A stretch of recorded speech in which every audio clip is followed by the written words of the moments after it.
struktur kontrol sini ada percabangan dan ada perulangan. Nah, pertama kita percabangan, mempelajari percabangan di sini konsepnya itu sama dengan pemrograman yang lain ya. Mungkin dan penulisannya kalau di sini masih agak mirip dengan bahasa pemrograman yang lain seperti Java ataupun C++. Apa namanya? Di sini percabangan ada yang percabangan itu tunggal gitu kan. Nah, di sini apa namanya? Keywordnya adalah if, lalu dilanjutkan syarat yang ditutup atau diberi tanda kurung itu syaratnya. Lalu apabila syarat itu bernilai benar, maka akan mengerjakan statement yang ada di dalam tanda kurung kurawal. Nah, lalu jangan lupa di sini ada operator perbandingannya ya, untuk memeriksa syaratnya. Nah, ini di sini sama dengan itu maknanya adalah sama dengan atau senilai gitu. Nah, misalnya ini ada variabel X dan variabel Y, ini ternyata nilainya beda, maka hasilnya adalah false. Lalu di sini apa namanya ada tanda tidak sama dengan atau tidak senilai. Seperti ini ada variabel X dan variabel Y, ternyata mereka misalnya mereka tidak senilai, maka X tidak sama dengan Y, maka hasilnya adalah true. Lalu ini ada lebih dari, kurang dari, ya bisa dipahami gitulah ya. Lalu ada tanda kurang dari sama dengan, yaitu nanti X-nya ini nilainya kondisi ini atau syaratnya ini akan bernilai true apabila X-nya ini lebih kecil ataupun masih senilai dari Y. Kalau yang lebih besar sama dengan itu ya X-nya ini lebih besar ataupun senilai dengan Y. Seperti itu. Nah, maka kalau kondisinya hasilnya ini adalah true, maka statement yang ada di kurung berawal akan true. Gitu. Oke, kita coba dulu ya.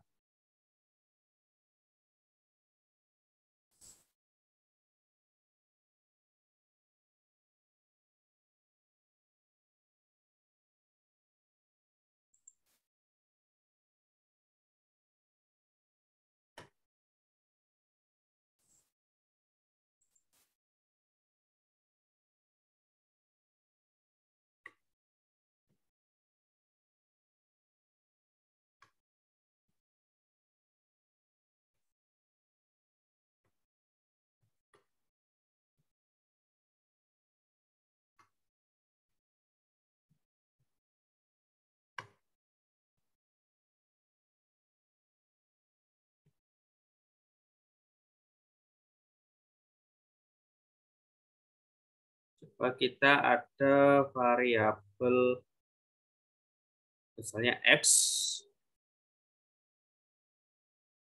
sama dengan 4 misalnya ya, dan variabel Y sama dengan 3 misalnya. Lalu kita bikin percabangan if, sorry,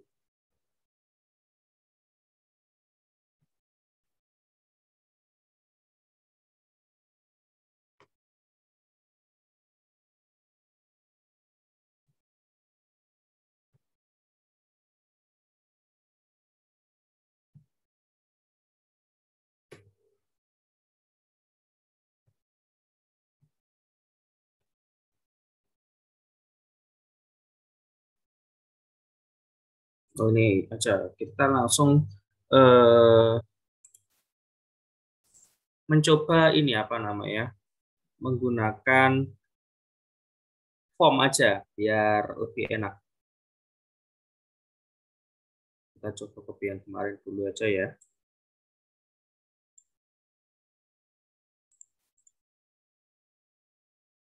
Jadi dikurangi teksnya ini jadi misalnya diganti bilangan 1.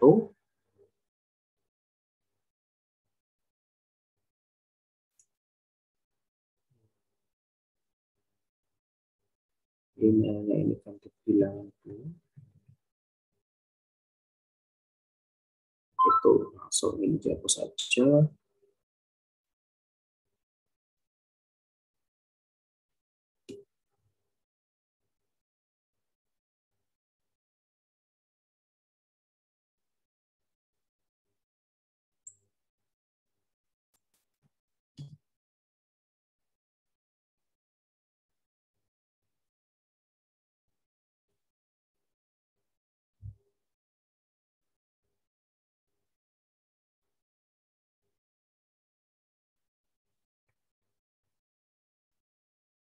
Oke.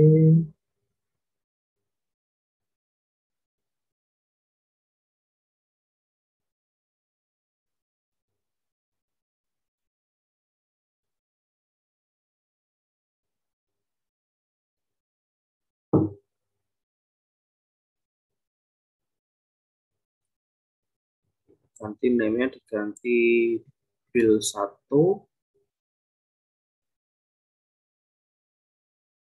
bill 1 error,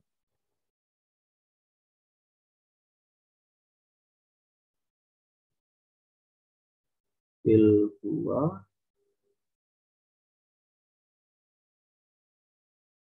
bill 2 error, terus submit.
Oke, ini sudah.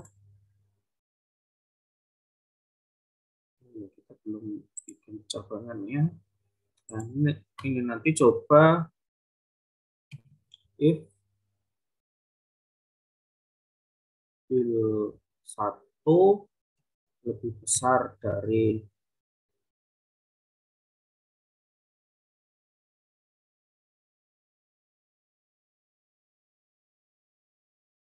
bill 2, maka menampilkan pesan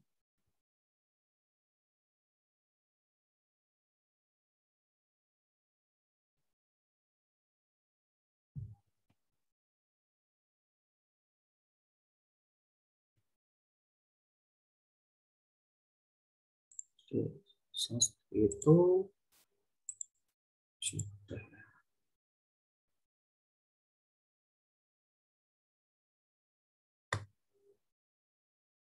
28.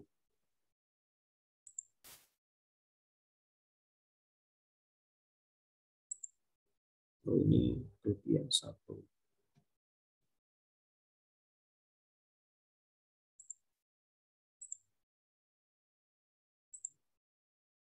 Misalnya bilangan ini 2, ini bilangan 4, ini 26.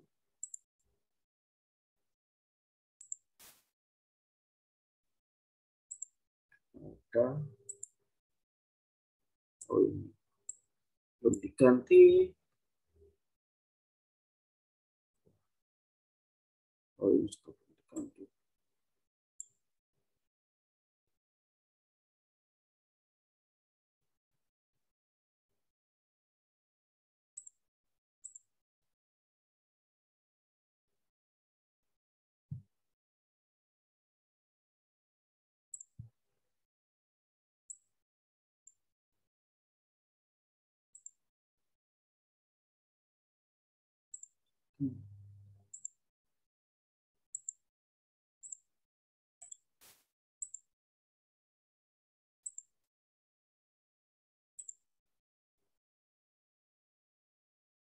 Sebentar, 4, 5 misalnya ya.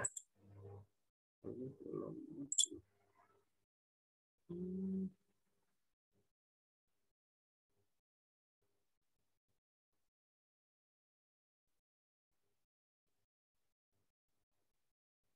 Nah ini ya misalnya ada form ini, misalnya bilangan satunya adalah 6 dan bilangan 2 adalah 7.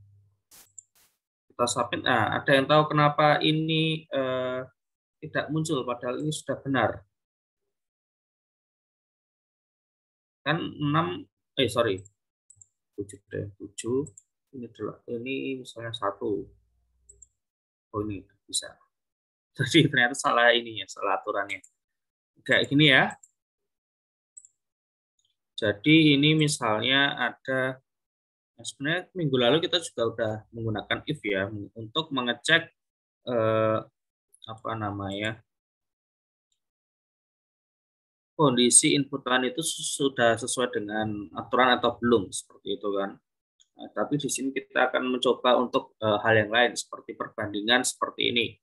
Nah ini misalnya ada syarat bilangan yang satu harus lebih besar daripada bilangan dua baru akan menampilkan statement yang ada di dalam kurung kurawal seperti itu. Nah, kalau ini benar true, maka ini akan dikerjakan.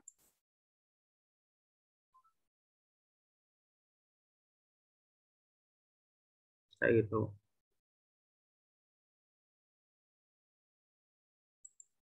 Nah, kayak ini ya, jadi ini aturannya seperti itu. Untuk teks pun juga bisa ganti, nanti ini syaratnya diganti sama dengan teksnya apa kayak gitu. Atau misalnya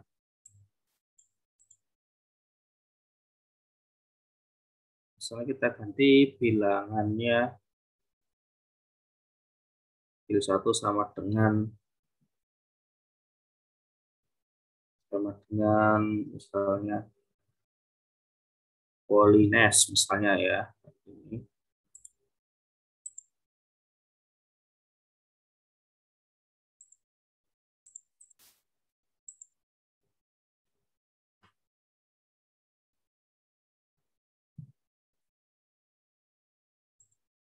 Nah, ini kan bisa.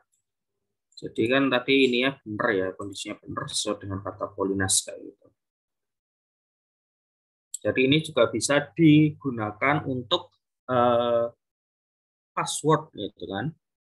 Tapi ini masih password yang sederhana ya, bukan menggunakan data password dari database kayak gitu kan. Misalnya bilangan satu ini untuk username ya, misalnya username-nya itu sama saja dengan admin gitu. Oh ya, ini kita lanjutkan mumpung kasusnya sama ya. Nah, ini kita bisa menggunakan dua syarat yang dua syarat secara bersamaan dalam suatu percabangan kayak gitu. Nah, di sini simbolnya adalah garis tegak dua buah untuk OR dan tanda dan untuk sebanyak dua buah untuk dan. Nah, kombinasi syaratnya itu agar bernilai benar ataupun salah itu seperti ini.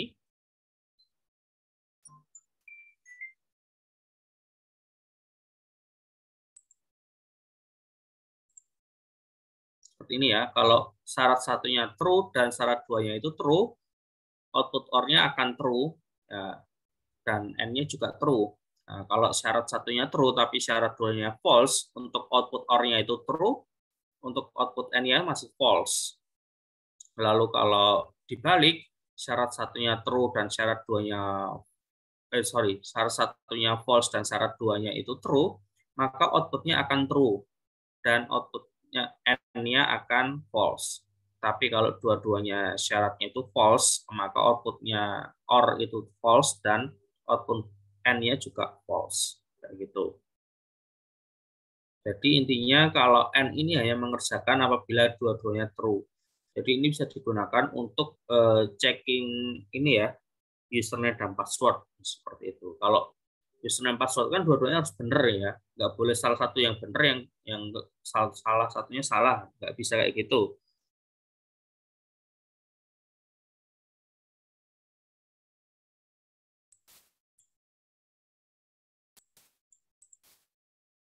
Oke, kita coba di ini. Kayak misalnya ini harus bilang satu ini misalnya username ya. Nah, kita mau bikin uh, login, berarti username dan passwordnya ini harus benar. Lalu ini pura-puranya bilangan duanya ini adalah password.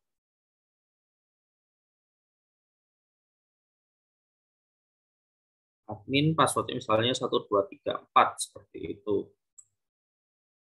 Langsung pesannya Anda berhasil login seperti itu. Selamat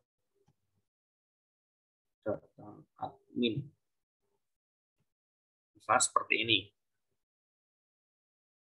Kita coba. Misalnya tadi admin, lalu passwordnya 1234.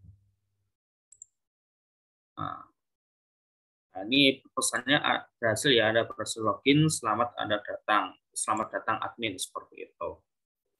Jadi ini bila kedua syaratnya ini benar, maka ini akan ditampilkan. Coba kalau salah satunya salah. Misalnya username-nya misalnya AAA, bilangannya 1234. Passwordnya 1234. Padahal ini passwordnya sudah benar ya, tapi username-nya salah. Nah, maka tidak ditampilkan. Ini sudah biar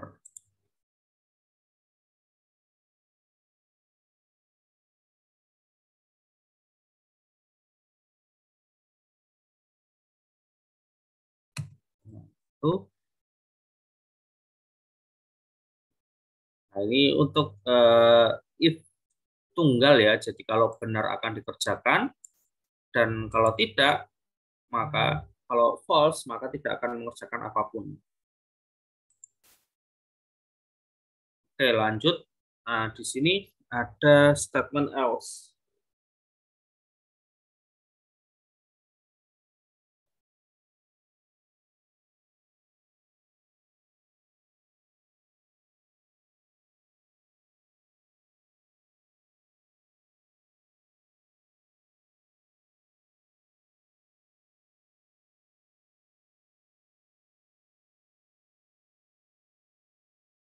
Nah, di sini kalau else ini apa namanya? Apabila syaratnya itu bernilai false, dia akan ditangkap di else ini. Nah, lalu akan dikerjakan statement yang ada di dalam kurung-kurung awalnya else. Kita coba di sini kita tambahkan else. Misalnya ini kalau passwordnya salah satu baik password ataupun username-nya salah, gitu kan? Kita else, misalnya menampilkan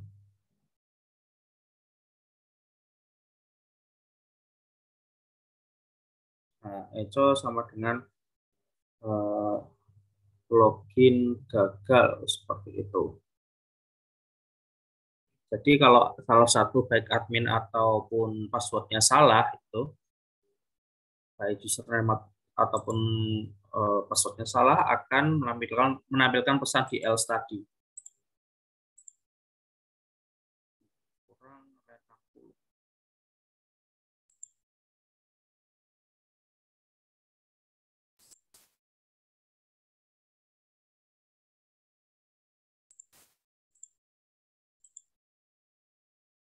Admin, lalu ini 1, 2, 3, 4 misalnya.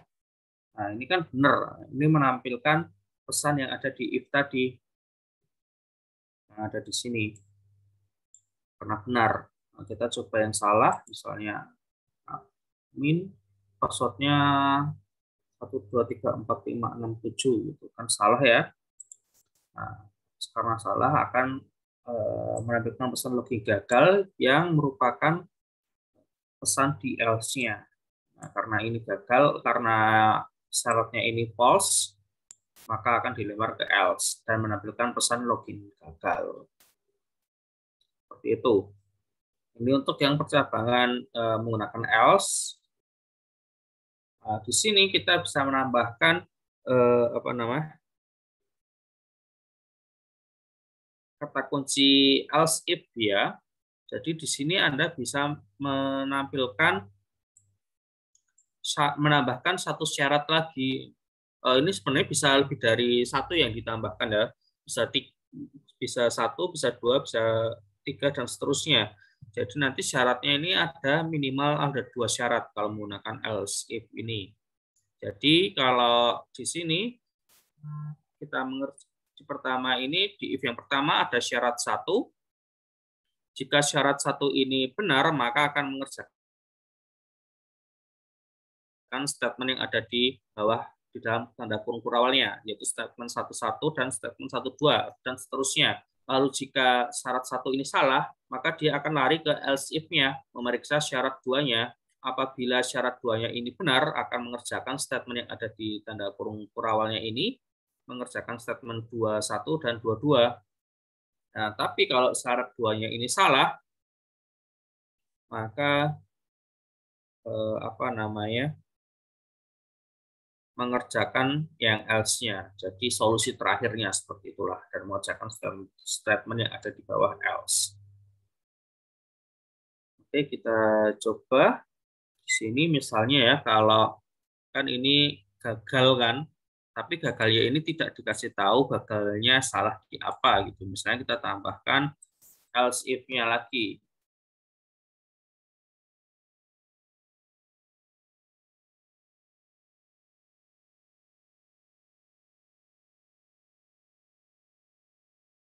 Misalnya else if kita ini misalnya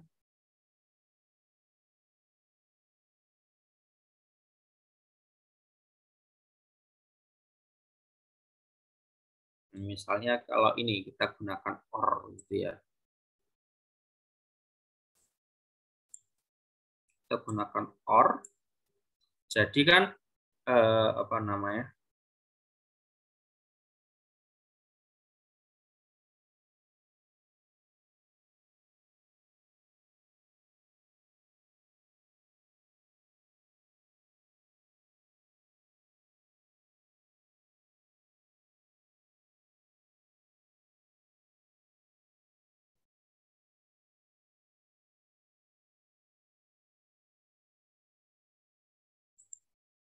seperti ini. Jadi nanti skenario-nya adalah apabila username dan password-nya benar, dua-duanya benar, maka syarat 1 ini akan true dan akan menampilkan login berhasil, gitu ya.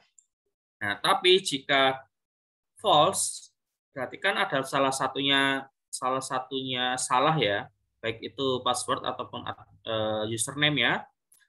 Di sini diperiksa salah satunya benar apa enggak. Nah, kalau benar berarti kan yang salah cuma salah satunya. Berarti ditampilkan pesan salah satu username atau password Anda salah gitu kan. Biar ngasih tahu salahnya apa namanya cuma satu kayak itu. Kalau else misalnya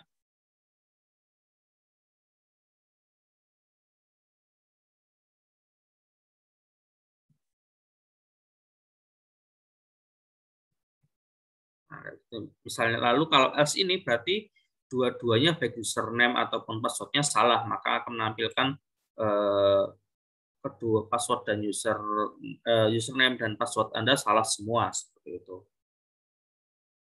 Kita coba.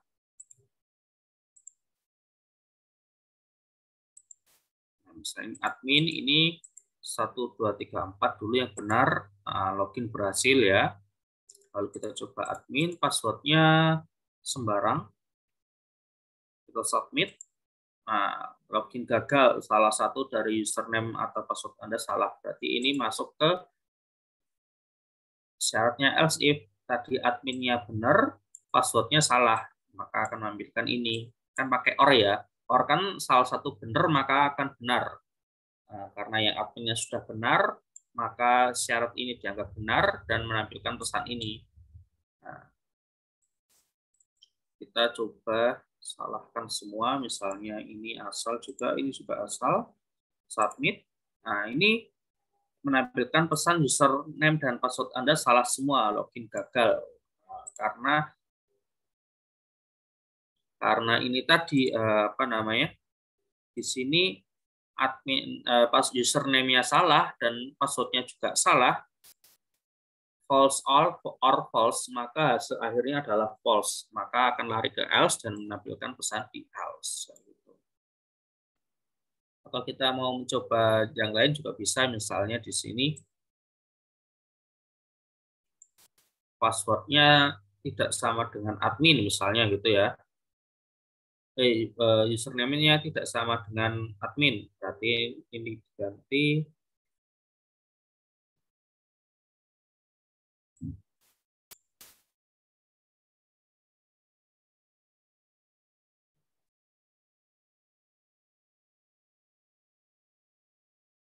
berarti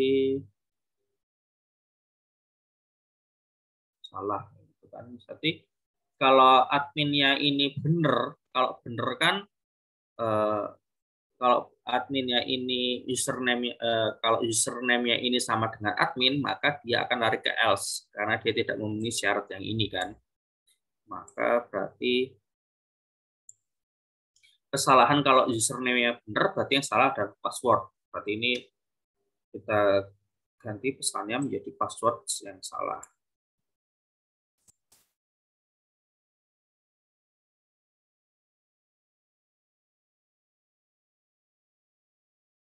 Misalnya seperti itu. Kita coba. Kita yang benar dulu, coba admin 1234. Admin, login berhasil. Lalu coba kita adminnya benar, passwordnya yang salah. Login gagal, password Anda salah. Padahal adminnya benar, passwordnya salah. Kan? Atau nanti kita tambahin lagi, kalau else if, ini untuk yang ini ya, apa namanya, 3 syarat. Bilang 2 misalnya passwordnya itu tidak sama dengan 1234, maka login gagal, password salah. Kalau dua-duanya salah, kita tampilkan aja misalnya ini.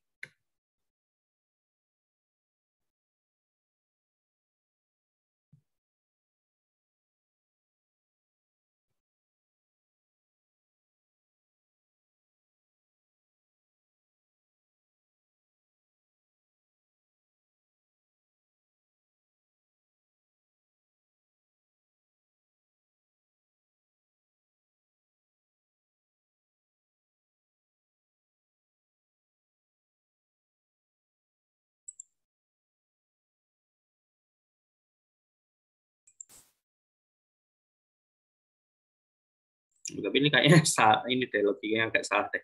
Oh, ini aja, diganti aja. Kalau apa namanya? Kalau username-nya benar, berarti yang salah adalah password ya. Nah, kalau passwordnya benar, berarti yang salah adalah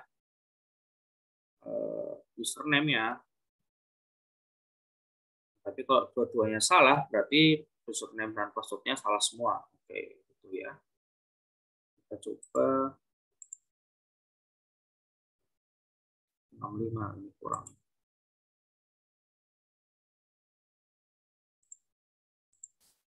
Nah, misalnya username admin, passwordnya 1234, kita submit. Nah, ini berhasil login. Passwordnya admin, username admin, passwordnya sembarang. Nah, passwordnya salah gitu kan. Adminnya benar, passwordnya salah. Kita coba password username-nya asal, passwordnya benar. Nah, ini login gagal, username yang salah. Berarti kan ini passwordnya benar, tapi username-nya salah. Kita coba yang dua-duanya salah. Nah, username dan password Anda salah semua, kayak gitu. Itu ya, jadi seperti itu menggunakan else if. Jadi ini bisa menambahkan lebih dari satu syarat. Ini syarat yang pertama, kalau salah akan mengerjakan memeriksa syarat yang kedua. Kalau syarat kedua ini salah, akan memeriksa syarat berikutnya, ketiga. Kalau masih salah, akan mengerjakan yang else. Itu statement else if. Nah, di sini juga bisa menggunakan percabangan switch.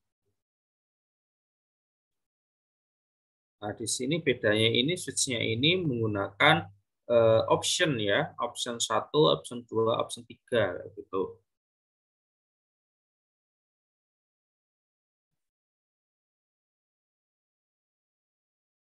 Jadi ini misalnya nanti ada switch option variabelnya ini apa, nilainya berapa. Kalau nilainya itu sesuai dengan option 1, maka dia akan mengerjakan option statement yang ada di option 1 ini, lalu break.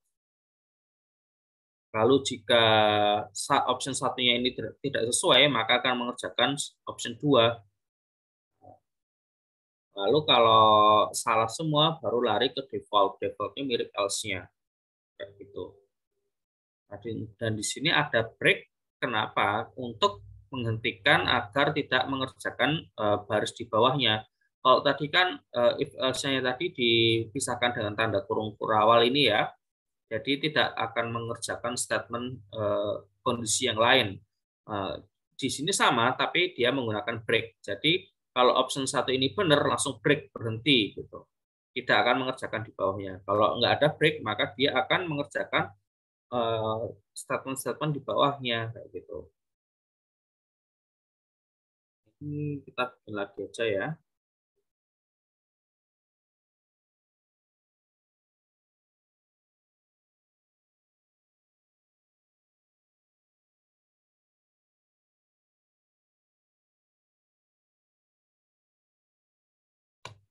Di sini berarti kita butuhkan ini aja pura-puranya ini menu gitu ya.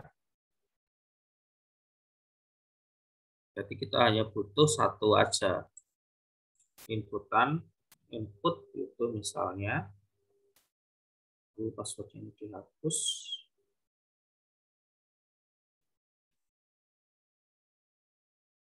Di sini juga dihapus karena diperlukan.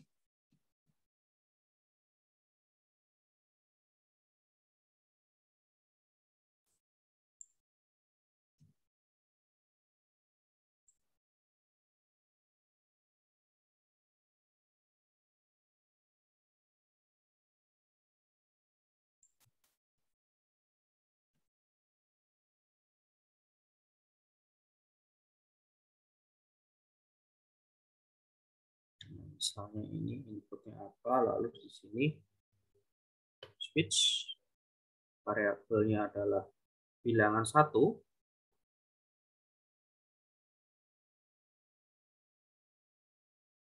Case-nya 1, misalnya ini inputannya input yang 1 gitu ya. Oh,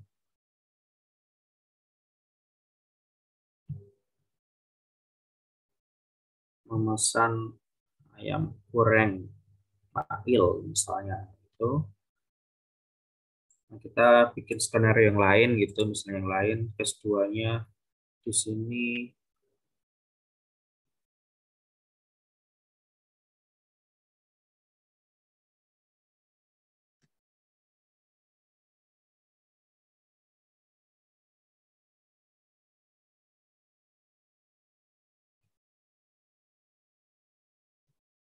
itu pilihan 2, misalnya Anda memesan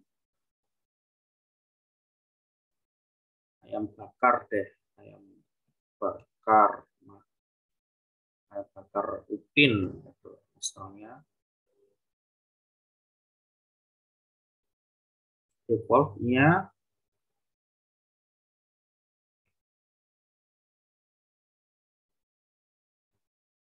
pesanan tidak ada di menu misalnya.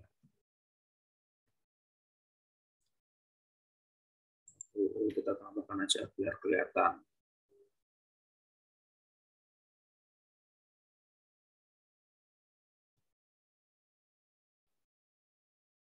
Yang ketiga, pesan ayam apa nih? Ayam presto. Ayam presto Susanti.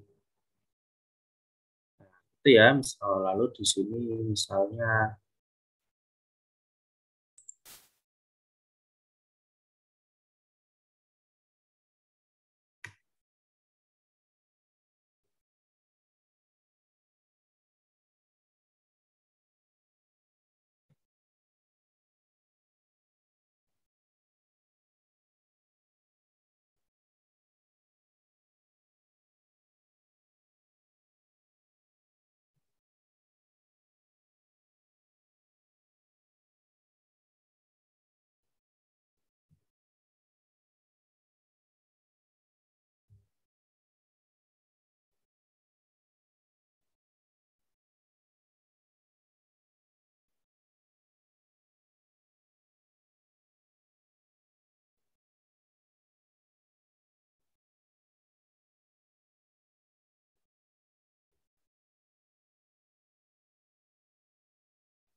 misalnya ini ada menu seperti ini.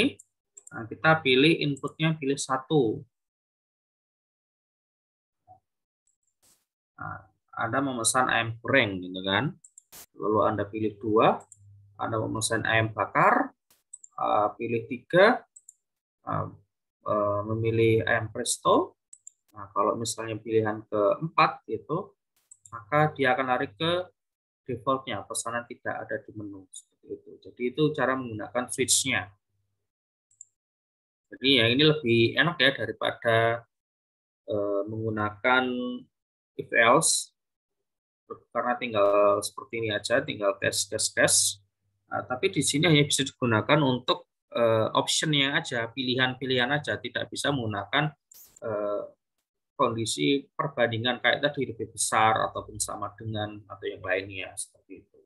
Dan jangan lupa di sini gunakan break untuk menghentikan agar stop, tidak mengerjakan baris kode program di bawahnya. Coba kita hilangkan break ya di case 1. Kita pilih, kita refresh dulu. Kita pilih 1. Nah, dia akan meneruskan gitu. Anda memesan ayam goreng Mail, Anda memesan ayam bakar Upin gitu kan. Harusnya kan stop di Mail aja gitu kan. Nah, tadi tidak stop karena breaknya tidak ada. Oke, sampai sini ada pertanyaan, silahkan mengenai percabangan.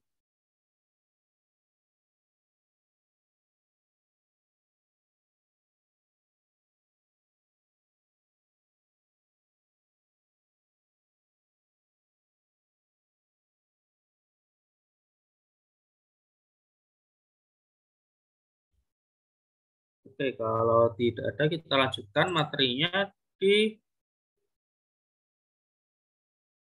perulangan. Nah, ya ini kayak konsepnya mirip perulangan yang di bahasa pemrograman lain ya, yaitu akan mengerjakan sesuatu secara berulang-ulang, gitu kan. Nah, di sini juga juga seperti percobaan tadi, ada syarat yang harus dipenuhi baru akan mengerjakan perulangan yang akan dikerjakan. Jadi syaratnya ini harus dicek. Nah, perulangan ini akan berhenti ketika syaratnya ini sudah bernilai false. Biasanya ini increment atau decrement ya, ataupun ketika kondisinya itu sesuatu hingga bernilai false. Nah, ini kalau while, pertama kita akan mempelajari yang while. While ini itu akan memeriksa syarat dulu, baru akan menjalankan statement di bawahnya. Jadi kalau syarat pertama itu sudah salah, maka nggak mengerjakan apapun. Nah, tapi kalau while, dia kebalikannya, dia akan mengerjakannya minimal 1 kali, baru dikerjakan dulu kan. Ini misalnya dikerjakan dulu, baru mengecek syaratnya itu benar atau tidak. Kalau benar, syaratnya masih benar, berarti akan dikerjakan lagi. Kalau tidak, ya udah stop kayak gitu. Oke, kita coba. Kita pakai ini aja ya.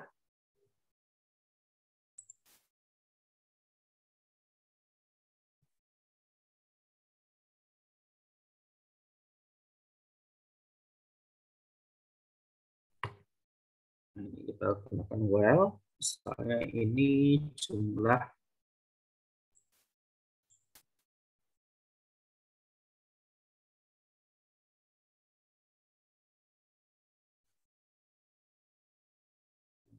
misalnya ini inputnya berapa, nanti ini akan mengecek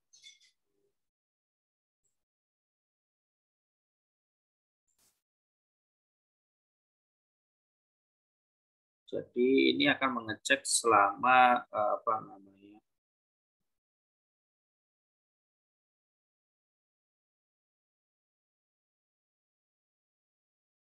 ini coba misalnya ada variabel kedua yaitu counter. Di sini dimulai dari 0 ya, misalnya dimulai dari 0. Selama counter ini perulangan akan terus dikerjakan selama counter ini di bawah nilainya bilangan 1 atau batas yang telah kita tentukan.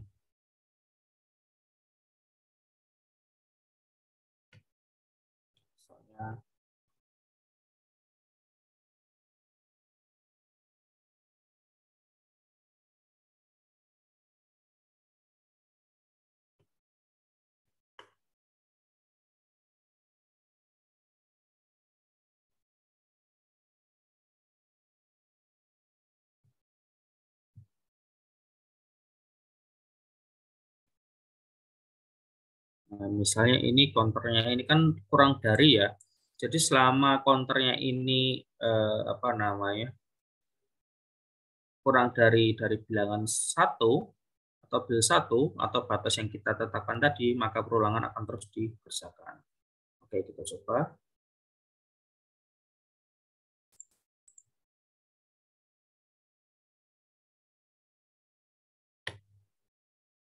Ini 49.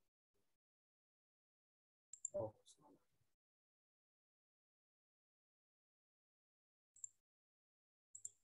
misalnya ini misalnya 2 gitu ya. Nah, ada yang tahu kenapa ini nggak berhenti-berhenti, kenapa? Ada yang tahu nggak? Padahal tadi saya bilang cuma sampai 2 aja. Yang tahu kenapa? Karena kita nggak ngeset increment-nya. Jadi ini kan counternya 0. Nah, di sini ada while counter bilangan 1 gitu kan. Counter kurang dari bilangan 1. Nah, di sini hanya menampilkan counternya ini.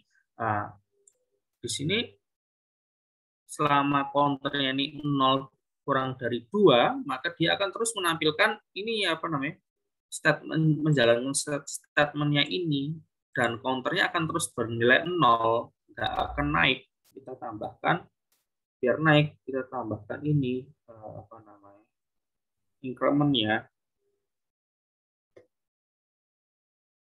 seperti ini misalnya.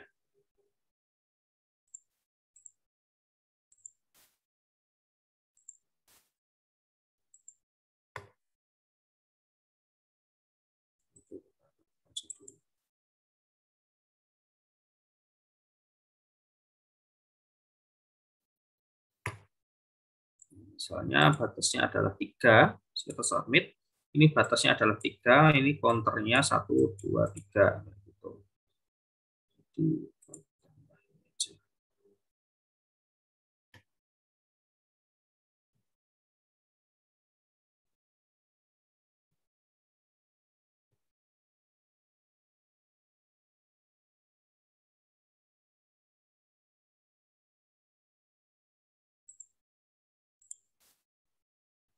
jadi ini inputnya tadi 3, hasil perulangannya awalnya counternya 0, lalu awalnya 3 tadi, batasnya 3, bilangannya 3, perulangannya di sini awalnya counternya adalah 0. Nah, lalu dicek apakah counter kurang dari bilangan 1 atau batasnya. No, di sini tadi pada iterasi pertama 0 kurang dari 3, benar ya, maka dia akan menampilkan nilainya counter tadi, lalu akan increment atau counter plus plus. 0 plus plus jadinya 1. Jadi counter sekarang bernilai 1, akan naik ke pengecekan syarat. Apakah 1 kurang dari 3? Iya, maka dikerjakan lagi. Lalu increment lagi, 1 plus plus sekarang 2, 2 naik. Apa namanya? 2 naik, maka dicek 2 kurang dari 3, ya benar gitu kan, maka akan dikerjakan menampilkan 2, dan di sini increment-nya 2 plus plus yaitu 3. Jadi di sini dicek, oh ternyata apakah 3 kurang dari 3? Oh ternyata tidak, maka berhenti. Maka tadi cuma sampai menampilkan 2 saja, yang 3-nya tidak. Ini hasil perulangan for. Menggunakan while. Nah, kita coba yang langsung salah ya. Misalnya ini adalah 0. Batasnya adalah 0. Kita submit. Bilangan 1 is required to, ternyata bisa menerima 0. Oke, kita ganti gimana ya? Atau kita ganti increment-nya aja.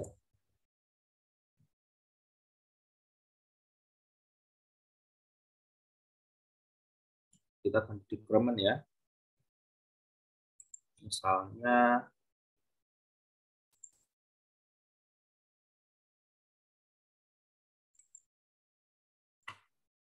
nah, ini kan salah ya.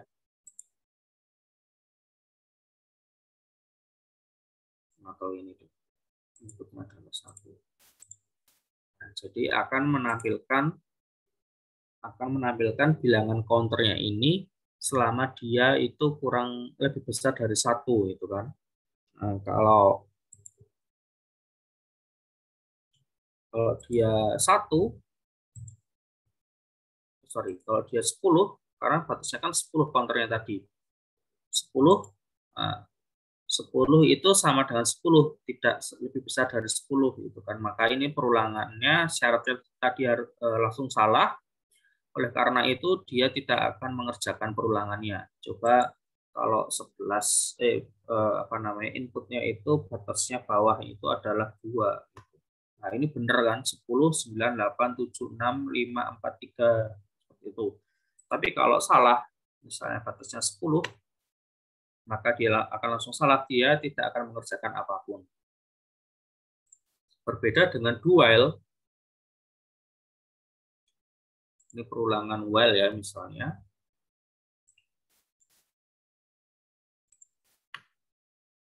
Ini do while. Lalu kita samakan saja ininya.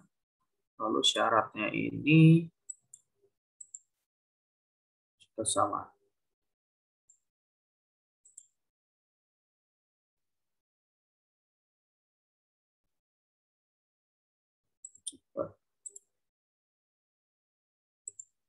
Nah, ini ya misalnya, oh ini counternya,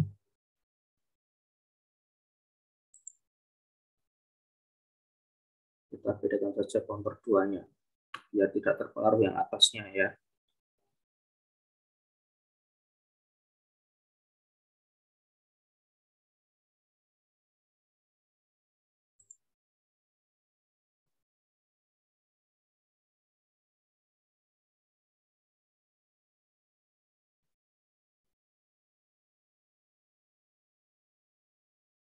Oke.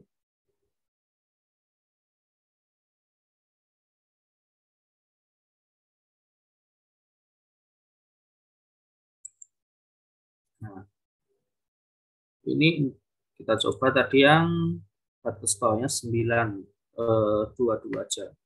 Nah, kita lihat itu, oh, ini dual.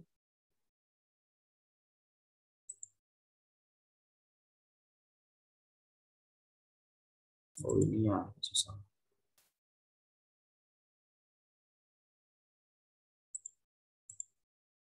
Batasnya misalnya 2 ya. Kita lihat, nah ini hasilnya sama.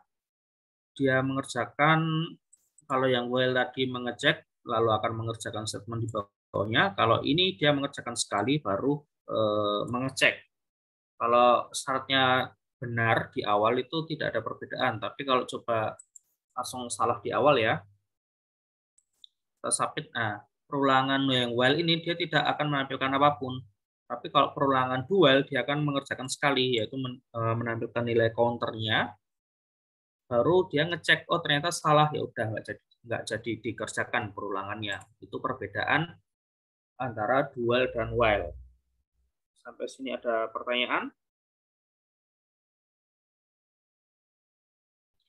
Silahkan kalau ada pertanyaan. Jadi kapan harus menggunakan while dan kapan harus mengerjakan dual? Kita bisa mengerjakan dual menggunakan dual ini jika kita membutuhkan setidaknya ada satu hal yang dikerjakan baru dicek. Tapi kalau kita dari awal butuh harus sudah dicek, ya udah menggunakan while kayak gitu. Silakan jika ada pertanyaan.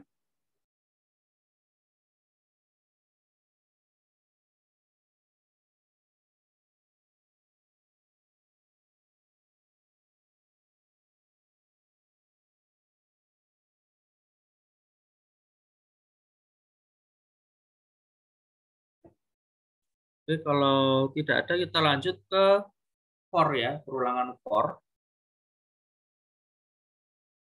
Nah, di sini sama dengan perulangan yang lain, perulangan pada bahasa pemrograman yang lain. Di sini ada for inisialisasi counter awalnya berapa, lalu ada syaratnya apa. Syarat ini harus dipenuhi, lalu ada increment atau decrement counternya agar sampai ke syarat tadi atau kondisi berhentinya. Lalu statement seperti itu. Jadi sama kayak pemrograman yang lain ya. Nah, misalnya ini ada counter 3 for, kita buat counter 3. Counter 3 sama dengan tadi ini ya, misalnya di 10. Lalu kondisinya ini selama counter 3 lebih besar dari batasnya, yaitu bilangan 1. Lalu ini kita dekrementkan. Lalu yang dikerjakan adalah menampilkan masih sama. Nah, di sini kalau di for kita tidak perlu menuliskan dekrementnya di sini, tapi kita tuliskan di dalam tanda kurungnya.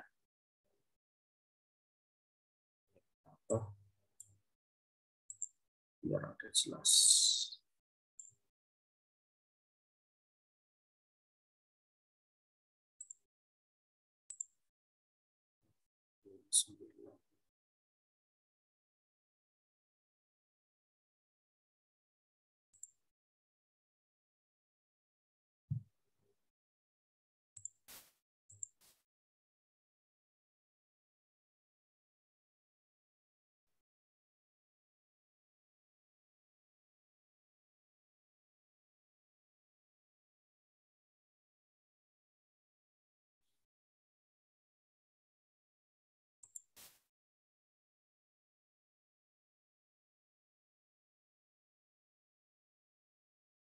Ini pura-pura awal.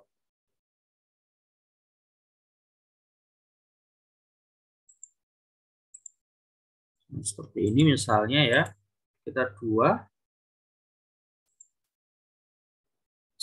Oh, ini echonya nomor 3 harusnya. Jadi sama ya, sistemnya juga sama. Dia akan meset dulu counternya, lalu mengecek. Jika benar akan mengerjakan di sini, lalu akan decrement, lalu akan ke iterasi selanjutnya, mengecek lagi, mengerjakan kalau benar, lalu decrement, seperti itu. Jadi ini sama, hasilnya sama. Kapan menggunakan for, kapan menggunakan while, itu sama aja sih, mana yang lebih nyaman. Karena sistemnya sama, berbeda dengan dual tadi. Kalau dual itu minimal dikerjakan sekali. Gitu. Sampai sini ada pertanyaan, silakan.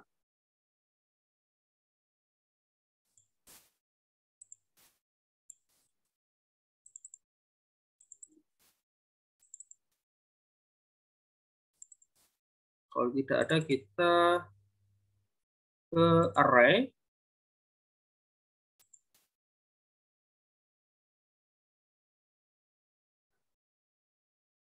Ini ya.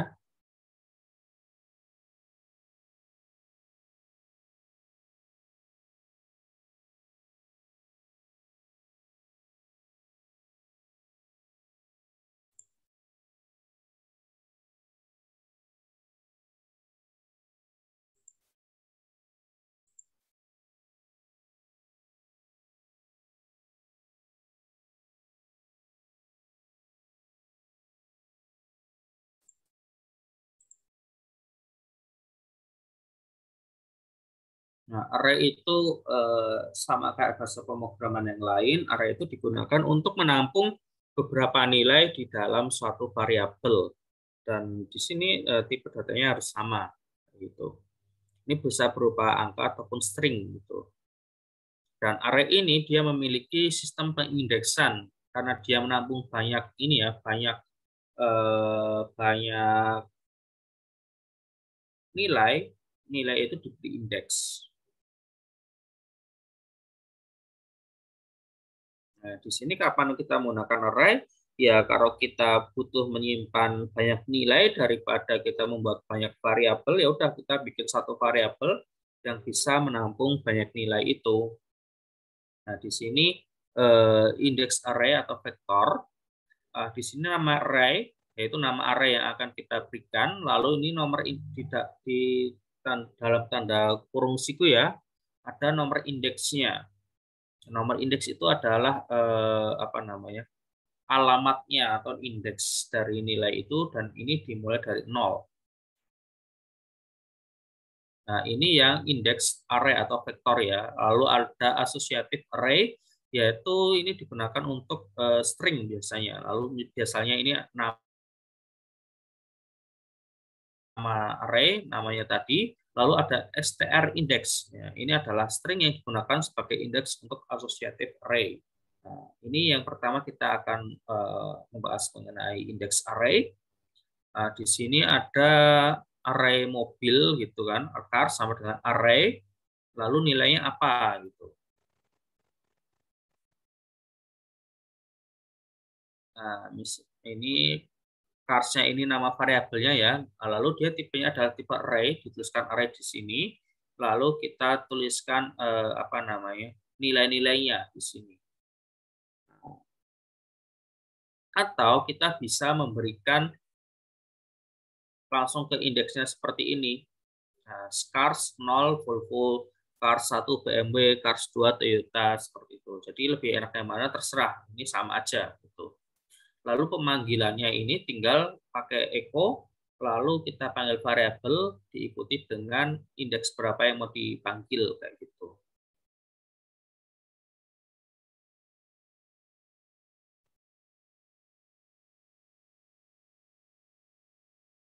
Nah, ini menggunakan perulangan pada indeks array, kita bisa gunakan untuk baik mengisi ataupun apa namanya, menampilkan ya kayak gitu. Jadi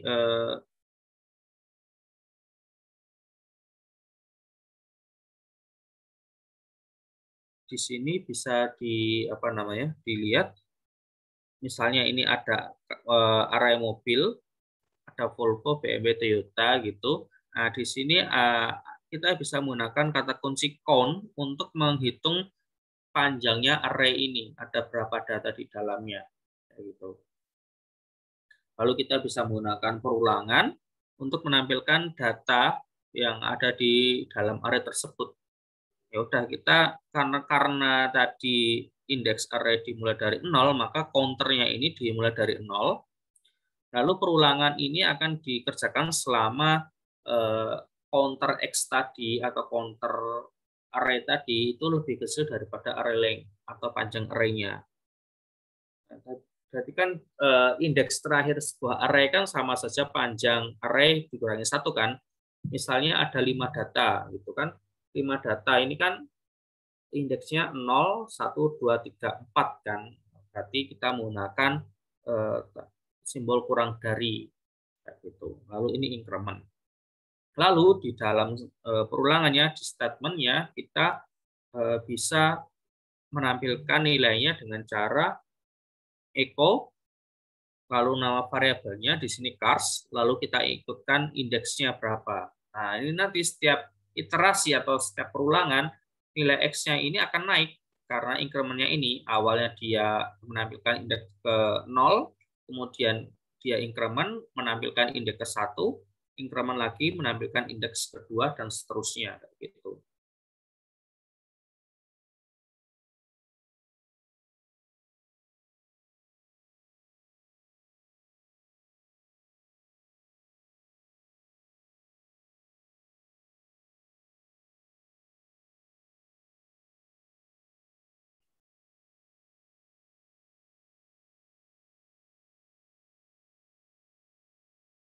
Nah, oke, kita coba dulu ya yang index array.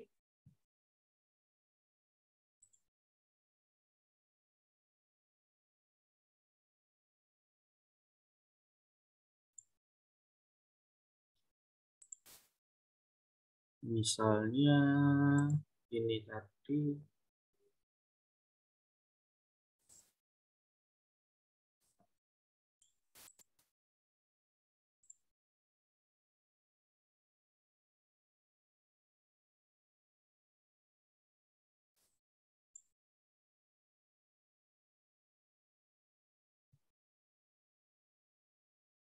Misalnya kita mau bikin menampung nilai gitu ya.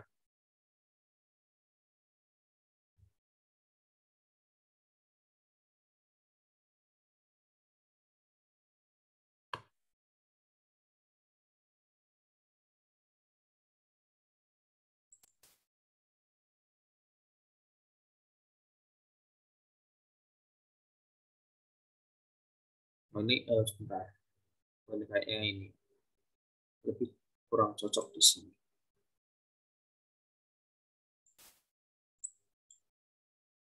Kita gunakan, bisa kita bikin baru.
Nah, misalnya ada array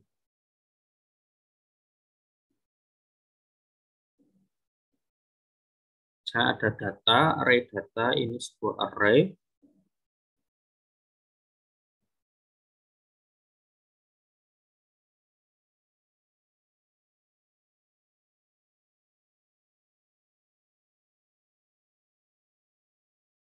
Data misalnya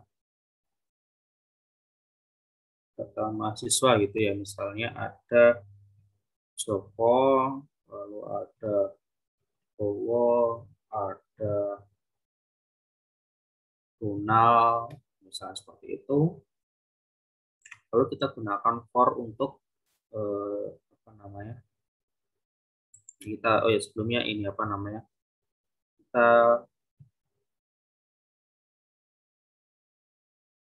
panjang array sama dengan count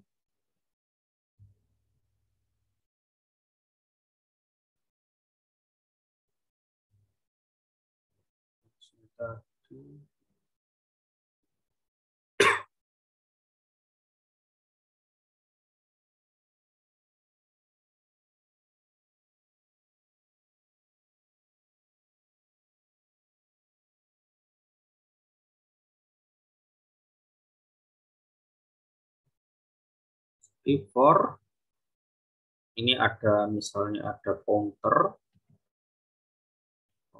selama counter ini awalnya 0 untuk indeks ke 0 ya.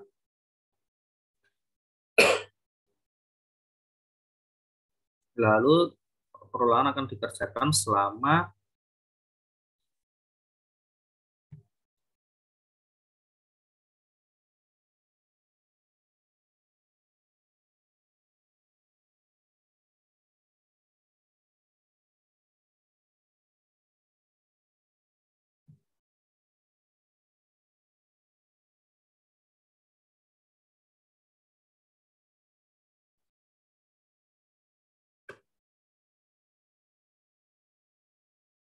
nah, ini akan menampilkan apa namanya data pada indeks ke sesuai dengan counter yang di ini ya yang ditunjuk atau ya, nilainya itu.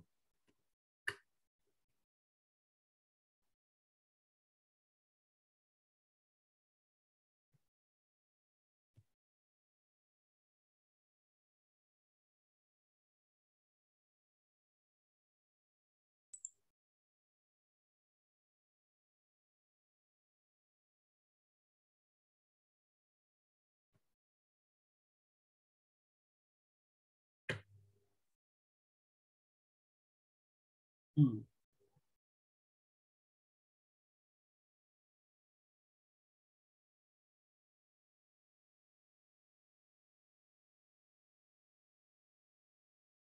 salah.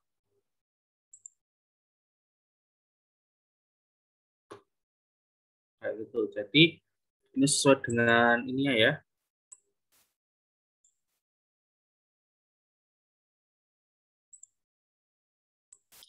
Oke.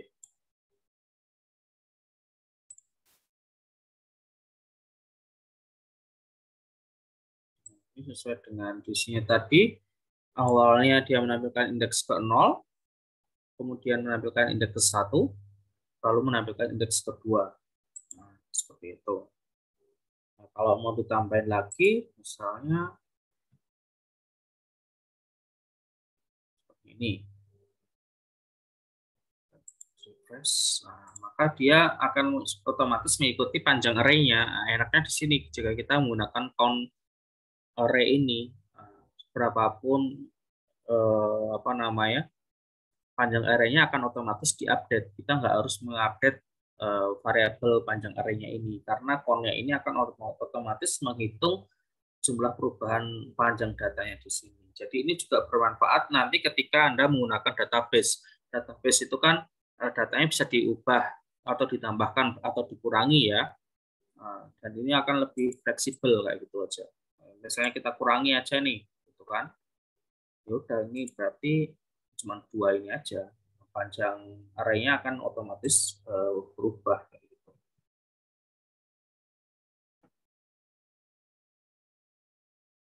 Oke, sampai sini ada pertanyaan, silakan.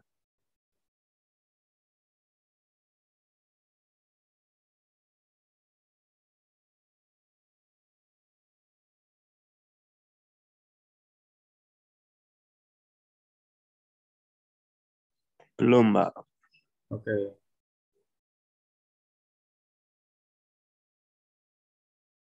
Nah, lalu apa namanya? Kita tadi itu yang indeks array ya, berdasarkan indeksnya. Tadi kan ada indeks ke 0, 1, 2, 3 dan seterusnya. Nah, ini ada array tipe kedua yaitu associative array. Array asosiatif atau associative array adalah larik yang menggunakan indeks bernama yang ditetapkan padanya. Jadi indeksnya itu berdasarkan kata kunci yang sudah kita buat. Kalau tadi itu otomatis 1, 0, 1, 2, 3 dan seterusnya, nah ini bisa kita setel. Nah, misalnya ini ada variabel array dengan nama age atau umur ya, ini untuk menampung data umurnya orang gitu. Lalu di sini ada kata kunci array untuk mendeklarasikan jika itu sebuah array. Lalu ini datanya ada Peter 35, Ben 37 dan Joe 43. Nah, di sini berarti si Peter ini adalah sebuah indeks. Indeksnya adalah Peter yang nilainya umurnya adalah 35. Ben, indeksnya Ben, umurnya 37 dan Joe apa namanya? Indeksnya Joe umurnya 43. Nah, atau bisa dideklarasikan dengan cara seperti ini. Nah, age indeksnya apa? Peter misalnya, lalu nilainya berapa ditulis, lalu age Ben sama dengan nilainya 37 seperti itu, lalu age Joe nilainya 43. Nah, pemanggilannya itu ya tinggal manggil variabelnya age lalu indeksnya apa misalnya Peter, maka akan menampilkan data dari array dengan indeks Peter yaitu 35. Itu perbedaan dengan ini ya indeks array tadi, cuman hanya di kata kunci indeksnya aja. Nah, di sini perulangannya menggunakan khusus ya, di sini menggunakan for each. Nah, jadi di sini ada array-nya tadi. Nah, lalu di sini ada for each. Karena kita di sini tidak menggunakan indeks berdasarkan angka ya, kita tidak bisa menggunakan counter yang memanfaatkan increment untuk naik ataupun decrement untuk turun. Nah, di sini kita menggunakan for each. For each ini akan mendeteksi setiap nilai-nilai yang ada di dalam array tersebut. Nah, ini misalnya ini for each H as X, X-nya ini variabel baru ya, bebas. Jadi H-nya di sini for each H as X, X-nya ini adalah indeks. Lalu ini nilainya berapa, X value-nya berapa, seperti itu. Jadi ini nanti adalah indeksnya merujuk ke misalnya ini Peter. Lalu X value-nya ini akan merujuk ke nilainya kayak gitu. Jadi X merujuk Peter, X value merujuk ke 35. Dan ini perulangan akan terus dilakukan hingga datanya itu habis kayak gitu. Ya udah berarti ini nanti menampilkan X-nya menampilkan X yaitu Peter indeksnya, lalu value-nya itu nilainya diikuti kayak gitu.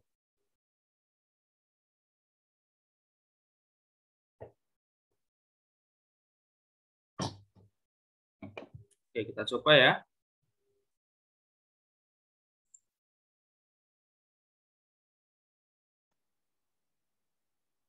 Misalnya umur sama dengan array.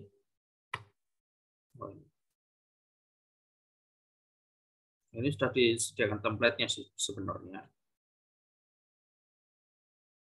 Umur misalnya array namanya tadi ada Joko. Umurnya misalnya itu 40 gitu ya misalnya. Lalu Bowo 45. Lalu Ronald misalnya 50. Lalu misalnya Sandi misalnya 35.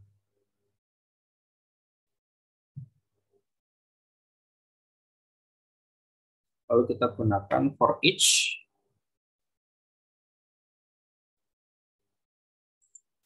Variabelnya tadi umur. K-nya tadi di sini kita gunakan K ini aja ya biar enak. Gitu. Jadi nanti ini akan mendeteksi, for each-nya ini akan mendeteksi dari array-nya itu mana yang key, mana yang value. Gitu. Key-nya ini otomatis di sebelah kirinya tanda sama dengan, dan value-nya ini otomatis di sebelah kanannya sama dengan. Kayak gitu. Lalu kita tampilkan echo umur si sini misalnya tadi key ya.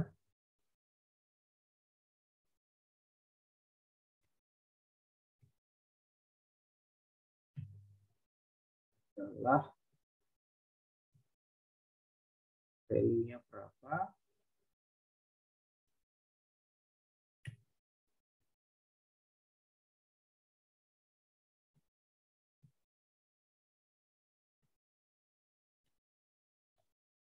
Misalnya seperti ini. Jadi ini nanti setiap perulangannya ini akan menarik key-nya, yaitu yang ada di sebelah kiri, dan akan menampilkan value-nya di sini, yang ada di sebelah kanan sama dengan. Lalu di dalam percabangannya mau ngapain, ya terserah. Misalnya di sini menampilkan data key dan data value-nya. Coba. Nah, seperti ini ya. Jadi dia di sini ditampilkan. Di sini ya Joko 40, Bowo 45, Donald 50, dan Sandi 35 misalnya seperti itu. Nah, di sini yang associative array ini menggunakan indeks sesuai dengan yang kita tentukan, biasanya teks, dan untuk menampilkannya kita bisa menggunakan perulangan for each kayak gitu. Nah, ini juga bisa array multidimensi ya. Array multidimensi itu lebih dari terdiri dari satu atau lebih array. Dimensi array menunjukkan jumlah indeks yang Anda perlukan untuk memilih elemen. Untuk array dua dimensi diperlukan dua indeks untuk memilih elemen, begitupun seterusnya. Nah, berarti ini ada indeks, ini ada 3 ya. Nanti dicek, berarti kalau Volvo ini adalah indeks 000, kalau stok ini 0, ini berapa berarti? 3 ya. Ini 01, 010, dan seterusnya kayak gitu. Nah, ini kayak konsepnya mirip inilah, mirip bahasa pemrograman yang lain gitu. Ini ya.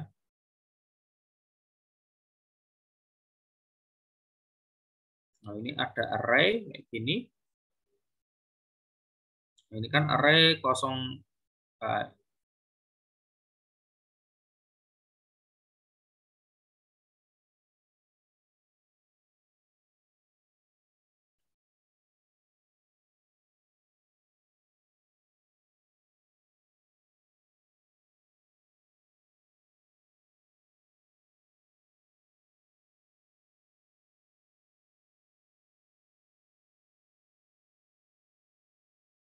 yaitu. Jadi ya ini sama kayak bahasa pemrograman yang lain. Jadi pengisiannya, oh ya ini pengisiannya berbeda, ini harus dituliskan array untuk setiap nilainya kayak gini. Di array apa, lalu di dalamnya ada array lagi, koma array apa gitu. Atau bisa ditulis ini untuk menampilkannya. Kalau menampilkannya tinggal sama sih kayak indeks keberapa gitu kan.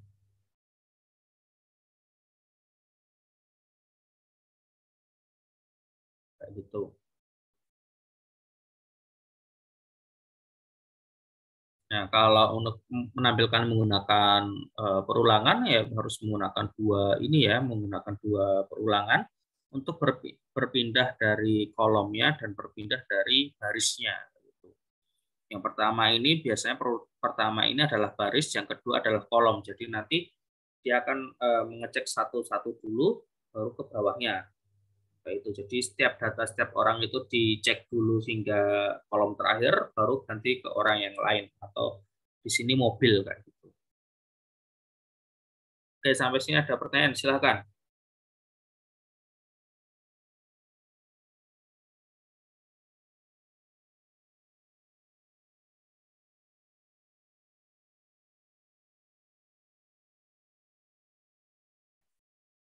Kalau tidak ada ini ya untuk UTS-nya nanti saya akan infokan di grup. Jadi tapi untuk bersiap-siap silahkan Anda buat kelompok 3 orang satu kelompok. Nanti satu orang bisa gabung kelompok yang lain. Jadi nanti ada yang 4 kelompok kayak gitu. Ada yang 4 orang. Nah, kalau minggu depan sudah UTS nanti soalnya saya share dari hari Minggu pun hari Senin ya. Jadi nanti ada waktu sekitar 2 minggu untuk mengerjakan. Lalu di pertemuan selanjutnya kita akan presentasi hasilnya. Kayak gitu. Oke, ada pertanyaan terkait materi ataupun tugas, ya sorry, ataupun UTS. Dan oh ya ini mungkin nanti ada tugas, tapi pengumpulannya mungkin ya nanti saya pikirkan biar tidak memberatkan teman-teman. Pengumpulannya mungkin setelah UTS atau bareng UTS saja. Jadi minggu depan kalau memang sudah UTS, biar teman-teman fokus ke UTS-nya aja. Silakan jika ada pertanyaan.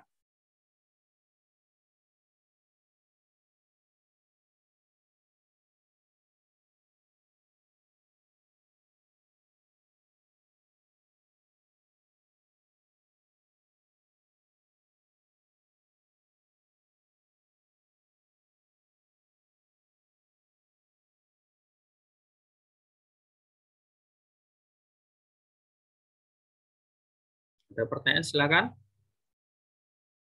Kalau tidak ada, silakan nyalakan kameranya. Saya mau presentasi di akhir sesi perkuliahan.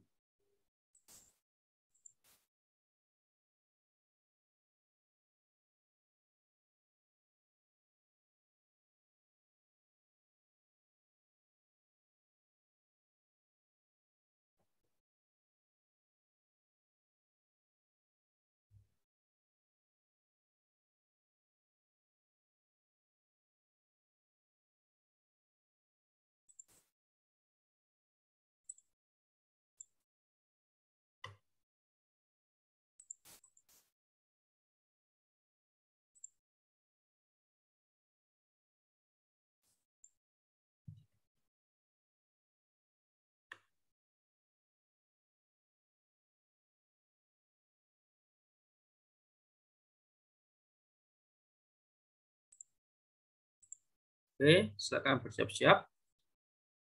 1, 2, 3. Oke, terima kasih.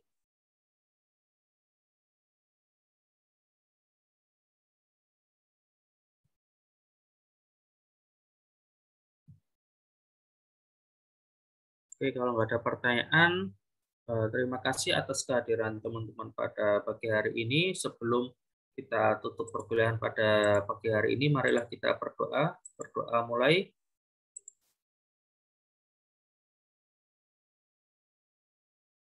Cukup. Sekian dari saya. Mohon maaf jika ada salah. Wassalamualaikum warahmatullahi wabarakatuh.